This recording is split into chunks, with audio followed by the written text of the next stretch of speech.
એક એવી વાત કરવા હું જઈ રહ્યો છું ને એ છે એ પ્રકૃતિની હારે એક જોડાવાનો અવસર કયો કે અભિયાન કયો. એટલે આજે સૌ કોઈ વડીલો, યુવાનો, માતાઓ, બહેનો આ તમામને પ્રકૃતિ શું છે, પ્રકૃતિથી થતા ફાયદાઓ અને પ્રકૃતિથી અત્યાર સુધીનું જે નુકસાન થયું છે આ દરેક વસ્તુની વાતો કરવા માટે આજે આપણે અહીંયા એક યુવાન મિત્રોએ એક અભિયાનના સ્વરૂપમાં આવનારા સમયની પ્રકૃતિને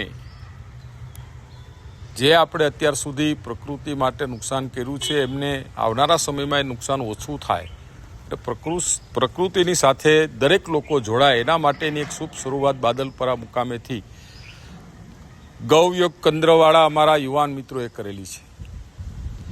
એમના માટેની આજે હું અહીંયા વાતો કરવા માટે જઈ રહ્યો છું. તો ચાલો આપણે સૌ કોઈ આજે પ્રકૃતિના દર્શન પણ કરીએ, પ્રકૃતિને ઓળખીએ અને પ્રકૃતિની સાથે જોડાવાનો પ્રયત્ન કરીએ. મિત્રો, અત્યારે આખા વિશ્વની મોટામાં મોટી સમસ્યા એ ખાલી ભારત દેશની નહીં પણ સમગ્ર વિશ્વની એક મોટામાં મોટી સમસ્યા આજે આખા વિશ્વની સામે આવીને ઊભી છે. એ ક્લાઇમેટ ચેન્જ, પ્રકૃતિની અંદર આવેલો એક બદલાવ. તો એના કારણો શું આજે આખું વિશ્વ ભોગવી રહ્યું છે. મિત્રો, પ્રકૃતિએ તો આપણે ઘણું બધું આપ્યું છે. આપણે શ્વાસ લઈએ છીએ ને એ પ્રકૃતિએ આપ્યો છે. પણ આજે મારે બધાને કહેવું પડે કે આજે આપણે પ્રકૃતિને શું આપ્યું. આ વિચારવાનો સમય આજે આપણા માટે આ છે કે આપણે પ્રકૃતિને શું આપ્યું છે. ત્યારે મારે બધાને વિનંતી છે કે હજુ મોડું નથી થયું. જાગ્યા ત્યાંથી સવાર, ચાલો સૌ લોકોએ સહિયારો પુરુષાર્થ કરીએ. યુવાન મિત્રોએ તો શરૂઆત કરી છે બાદલપરા મુકામે. ભણેલા ગણેલા ઓસ્ટ્રેલિયા સર્વિસ કરતા યુવાનો અહીંયા આવીને એમને લાગ્યું કે ના, અમારે અમારા દેશ માટે, મારા વિસ્તાર માટે મારે કંઈક કરવું છે. બિઝનેસની સાથે મારે પ્રકૃતિની સાથે લોકોને જોડવા છે અને એમણે આ અભિયાનની શરૂઆત કરી છે. ત્યારે પ્રકૃતિને આપણે શું આપ્યું, હવે આપણે આપવાનો અવસર છે. ચાલો એટલું બધું પ્રકૃતિ આપણે આપ્યા પછી આપણે એમને જે નુકસાન કર્યું છે એમને કારણે જે અત્યારે આખું વિશ્વ એમની સમસ્યાઓ ભોગવી રહ્યું છે, ત્યારે મારે આજ સૌ કોઈને વિનંતી છે કે આ એક પ્રકૃતિ છે. પ્રકૃતિને ખોળે અલગ અલગ ઉગેલા વૃક્ષો છે. એ વૃક્ષો તમને કેટલું આપે છે જોયું છે ક્યારે? આપણે ક્યારે એનો વિચાર કર્યો છે કે આપણે શું આપે છે? મહામૂલ્ય જિંદગીની અંદર આમનો મોટામાં મોટો હિસ્સો છે. ત્યારે આપણે જીવી શકીએ છીએ, ત્યારે ક્યારેક આપણા શરીર સુધી અમુક રોગો પહોંચતા નથી. એનું મેઇન કારણ આ પ્રકૃતિ છે. અલગ અલગ વૃક્ષો, આ ધરતી માતા. વિચાર કરીએ, આ ધરતી માતાને આપણે શું આપ્યું અત્યાર સુધી? આ ધરતી માતાને આપણે ફર્ટિલાઇઝર, કેમિકલ, ઝેર આપણા પોતાના અંગત લાભ માટે, આપણા અંગત સ્વાર્થ માટે, આપણા પોતાના બિઝનેસ માટે આપણે બીજાને નુકસાન કર્યું છે તો ખરું. માનવ શરીરને નુકસાન કર્યું છે, પ્રકૃતિને નુકસાન કર્યું છે. પણ સાથે સાથે જે આપણી માં કહેવાય, જે ધરતી માં કે જે આપણા બધાનું પોષણ કરે છે, આ પ્રકૃતિને પણ એ પોષણ આપે છે. આપણે કાંઈ નથી આપતા, પણ આ પ્રકૃતિને ધરતી માતા ક્યાંય ને ક્યાંયથી પોષણ લઈ આવીને એમના સંતાનોની ઘોડે જ્યારે આપતું હોય ત્યારે ધરતી માતાને પણ આપણે અતિ નુકસાન કર્યું છે. કેમિકલ, ફર્ટિલાઇઝરો આપણા અંગત સ્વાર્થ માટે. ચાલો જાગીએ. અને એમાં ઉગે છે, એ ખાઈએ છે, એની અંદર વિટામિન છે, એમની અંદર તત્વો છે. આજે થોડું વિચારવાનો સમય તો એ છે મિત્રો કે આજે તમે જો સવારે ઉઠો ને એક નવો રોગ આવે માનવ શરીરમાં. હું મારા વિસ્તારની વાત કરું તો આજે કેન્સરનું પ્રમાણ કૂદકે ને ભૂસકે વધતું જાય છે. કેન્સર, પેટનું કેન્સર, લીવરનું કેન્સર, આંતરડાનું કેન્સર, મોઢાનું કેન્સર. આના કારણો તપાસ્યા છે ખરા? મેં તો અભ્યાસ કર્યો છે. મેં વિશ્વના નિષ્ણાંત લોકોના પણ એના નિવેદનો આવે હું વાંચું છું, વાંચીને મારા વિસ્તારના લોકોની વચ્ચે જઈને હું એની એ વાતનું સમર્થન એમને કહેવા જાઉં છું કે આ વાતમાં પાછા વળો. એમનું મુખ્ય કારણ વ્યસન તો છે જ, પણ ધરતીની અંદર ઉગનારી વસ્તુ જે અનાજથી લઈને શાકભાજીથી લઈને એ પણ જે ખાય છે ને એની અંદર પણ જે તત્વો આવ્યા છે ને એ ઝેર છે. એ ઝેરને કારણે આપણા શરીરની અંદર અસંખ્ય રોગો જ્યારે એ ધરતીની અંદર ઉગેલી વસ્તુમાંથી જ પણ આવતા હોય ત્યારે મારી વિનંતી છે કે આ ધરતી માતાને આપણે કંઈક આપવું જોઈએ. અને ધરતી માતાને આપવા માટેનો પ્રયત્ન આજે યુવાન મિત્રોએ કર્યો છે. અતિ મહેનત, અતિ સંશોધન, જે પોતાને ક્યારેક કપડાં બગડવા નહોતા જતા, ક્યારેક ગાયોની વચ્ચે જતા નહોતા, ક્યારેક ગોબરની વચ્ચે નહોતા જતા, આવા યુવાનો, ભણેલા ગણેલા યુવાનો આજે ગાયોની વચ્ચે, ગોબરની વચ્ચે ગોબર ઉપાડે છે, એમાં સંશોધન કરે છે કે 33 કરોડ દેવતાનું જેને બિરદું આપ્યું છે, ગાય માતાના ગોબરમાં શું છે, એક ગાય માતાના મૂત્ર છે એની અંદર શું છે, એમાં કઈ ખાસિયત છે કે શાસ્ત્રોમાં 33 કરોડ દેવતાઓનો જેને ઉલ્લેખ કર્યો છે. અને એ યુવાન મિત્રો એમાં સતત રાત દિવસ કામ કરીને એણે સંશોધન કર્યું છે કે ના, શાસ્ત્રો કહે છે એ સાચું છે. એમાં 33 કરોડ નહીં, 33 કરોડથી પણ વધારે દેવતા નામના બેક્ટેરિયાઓ આપણે જીવાડવાવાળી વસ્તુ એની અંદર છે. આ યુવાનોએ શોધ્યું અને પછી એણે શરૂઆત કરી બાદલપારા ગામ મુકામેથી. યુવાન છે, મહેનત કરે, એમને એની વિઝન સાથે કામ કરતા હોય ત્યારે એમને હક પણ હોય છે. પણ આ અભિયાન છે કોઈ પૈસા કમાવા લેવા માટે, કોઈ મોટો બિઝનેસ કરી લેવા માટેનું નથી. આ અભિયાન છે પ્રકૃતિની આરે જોડવા માટેનું છે. પ્રકૃતિને થયેલું નુકસાન આપણે ક્યાંક ને ક્યાંક થોડું ઓછું કરી શકીએ એના માટેનું છે. ધરતી માતાને બચાવવા માટેનું છે. ધરતી માતા આમાં કાલે ઘાસ જ નહીં ઉગે, વાવેલું જ નહીં ઉગે, તો એટલી આજે લોકોને ખવડાવશું છું. આનો ક્યારે વિચાર ક્યારે કર્યો છે? ત્યારે મારી વિનંતી છે કે આ ધરતી માતા છે, આપણી પોતાની મા. એ પોતાની માને પણ જો સારી રીતે ખોરાક ના આપ્યો હોય તો એ આપણા બાળકને પૂરું ધાવણ ધવડાવી નથી શકતી. ત્યારે આ તો એવડી મોટી આપણી મા છે, ધરતી માતા. ને ધરતી માતા મેરેથી આપણે અત્યાર સુધી લીધું જ છે. એમને ઝેર આપીને પણ આપણે લીધું છે, પણ ધરતી માતા ક્યારેય રૂઠી નથી, પણ હવે રૂઠવાના પ્રયત્ન કર્યા છે. આપણી મા છે એ મરણ પથારીએ છે.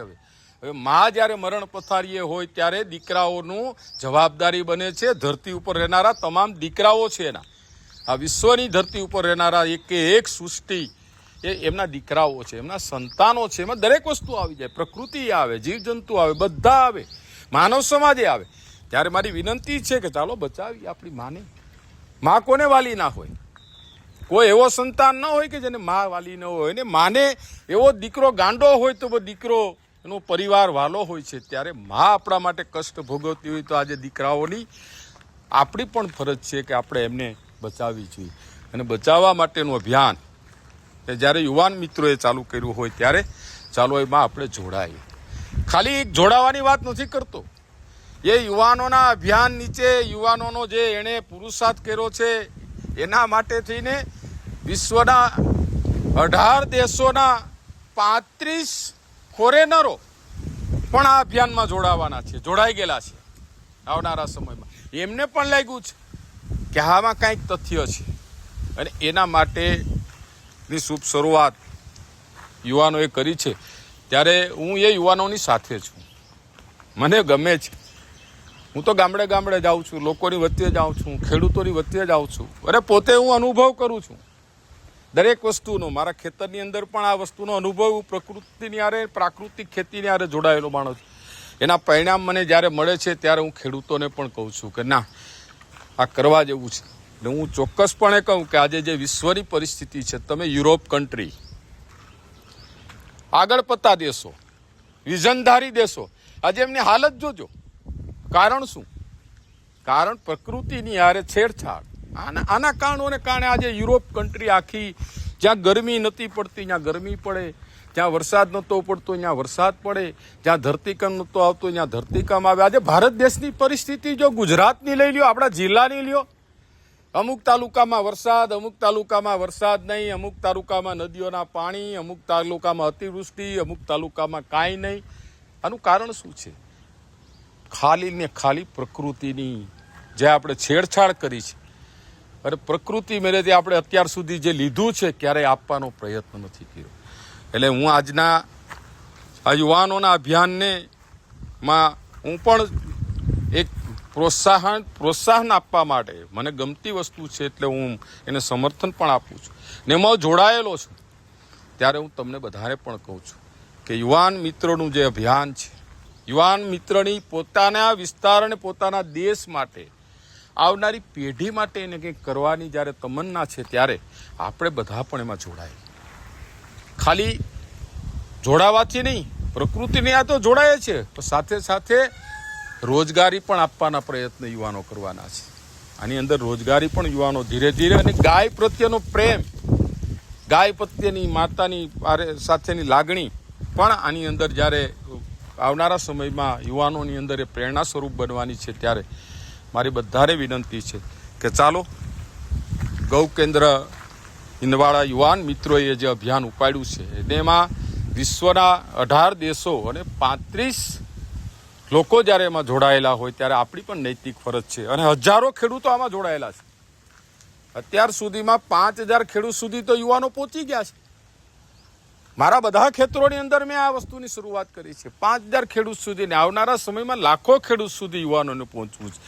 અને કાયમી યુવાનોને પ્રોત્સાહન આપ્યું છે ત્યારે યુવાનોને ટકોર પણ કરતો જાઉં છું કે ક્યારે ખેડૂતોને છેતરવો નહીં. ક્વોલિટી જે છે, જે વસ્તુ તમે સંશોધન કરો છો એ સંશોધનનું પરિણામ, એનાથી થતા ફાયદા તમારે ખેડૂતોને સ્પષ્ટ બતાવીને જ કરવાનું છે.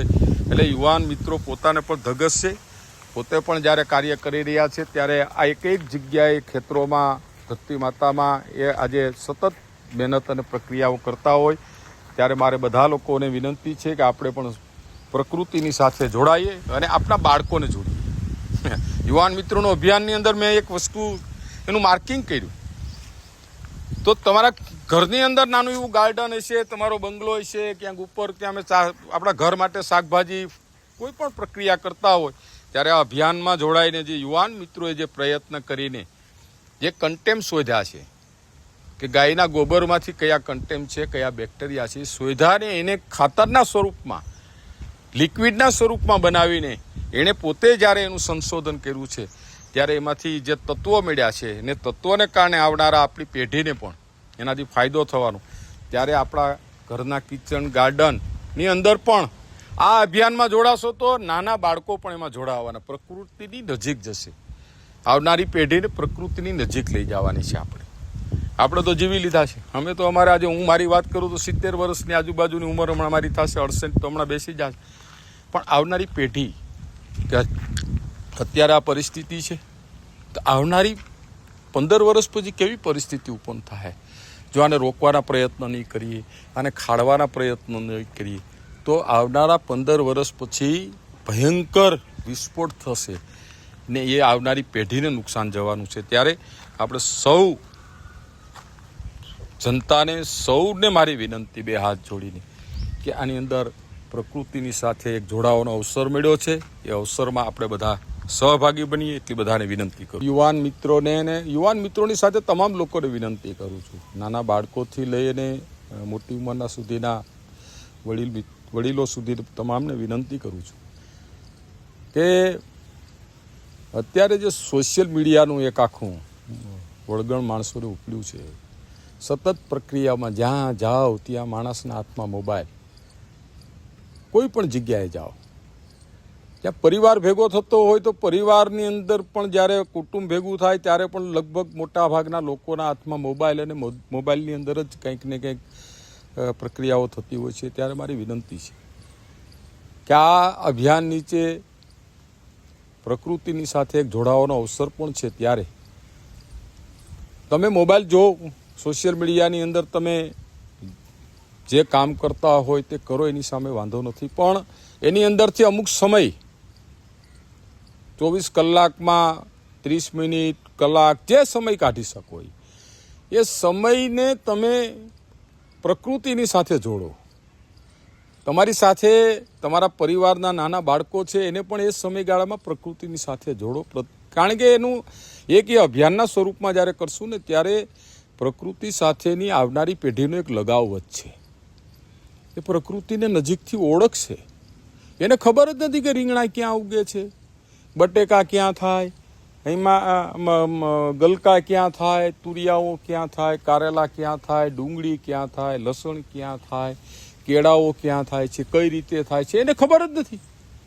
તો જ્યારે એને આ અભિયાન નીચે તમે તમારા ઘરની અંદર પણ એને કોઈ પ્રક્રિયા કરીને જોડશો, તમારા ગાર્ડનમાં જોડશો, તો ત્યાં તમે તમારા નાના બાળકને પણ લઈને જઈ શકશો કે આ રીંગણા છે, આમાં અહીંયા રીંગણા ઉગે, આ ડુંગળી છે, ડુંગળી અહીંયા ઉગે, આ ગલકા છે, ગલકા વેલામાં ઉગે. આ પ્રકૃતિની સાથે જોડવાનો પણ એક અવસર એને મળશે ને એમને બાળકને ખબર પડશે કે પ્રકૃતિ એટલું બધું આપણે જ્યારે આપે છે, આ પ્રકૃતિની એટલી બધી વ્યવસ્થાઓ જ્યારે પ્રકૃતિએ ગોઠવીને ભગવાને આપણે આપી છે, તો આપણે એને પણ ઓળખવી જોઈએ, એનું પણ જતન કરવું જોઈએ. તો એક લગાવ આવનારી પેઢીનો પણ વધશે.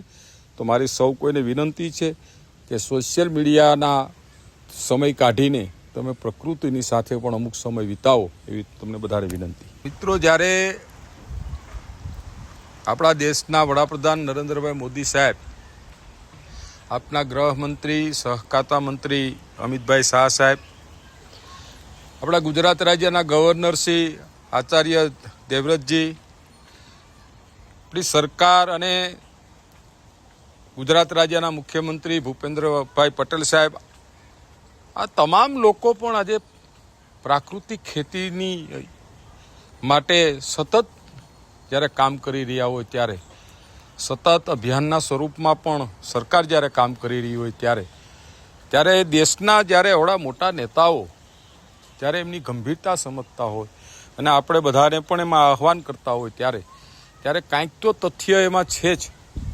અને જ્યારે કંઈ એ તથ્ય લાગતું હોય ત્યારે આપણે બધાએ પણ એ અભિયાનની અંદર જોડાવવું જોઈએ, પ્રકૃતિ સાથે જોડાવવું જોઈએ અને પ્રાકૃતિક ખેતી તરફ બધા કિસાન લોકોએ અને ખેતી કરનાર લોકોએ પણ એની એ અભિયાનમાં સાથે જોડાવવું જોઈએ. યુવાનોના ગૌયોગ કેન્દ્રના યુવાનોનો જે આ અભિયાન છે પ્રાકૃતિક ખેતી અને પ્રકૃતિની સાથે જોડવાનું, આ યુવાન મિત્રોનો આવનારા સમયમાં એમનું એક આખું પ્રાકૃતિક ખેતી અને પ્રકૃતિ સાથેનું જે એમનું અભિયાન છે એમને વેગવંતું બનાવવા માટે અને ખેડૂતોને આવનારા સમયમાં કેમ વધારેમાં વધારે ઉપયોગી થઈ શકીએ, પૂરક બની શકીએ, એના માટે એક રિસર્ચ સેન્ટર આખું પ્રાકૃતિક ખેતી માટેનું પણ એ રિસર્ચ સેન્ટર આખું ખોલવા માટેના યુવાનોનો વિચાર છે ને એ આવનારા સમયમાં એ ખોલવાના પ્રયત્ન પણ 100% કરશે એવી આપણે સૌને અપેક્ષા છે.